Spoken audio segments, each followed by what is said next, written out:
ये अलिफ, ये लाम और ये मीम, ये अलिफ, ये लाम और ये रा। अब लाम का तो कोई मतलब नहीं है, लिहाजा अब क्या रह गया? रे रह गया, अलिफ रह गया और मीम रह गया।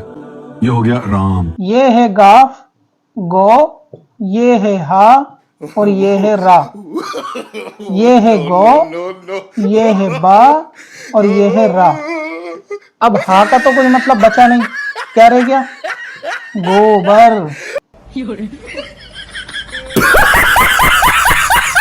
अब ये राम की तश्कील कैसे होगी? राम की तश्कील अब यूं होगी कि ये हो गया अलिफ, ये हो गया रा और ये हो गया मीम और ये हो गया तिकोन। यहां से कायनात शुरू हुई, करने वाला ये बैठा, यहां पर कायनात खत्म हुई, ठीक है ना? तो ये है इसमें आला।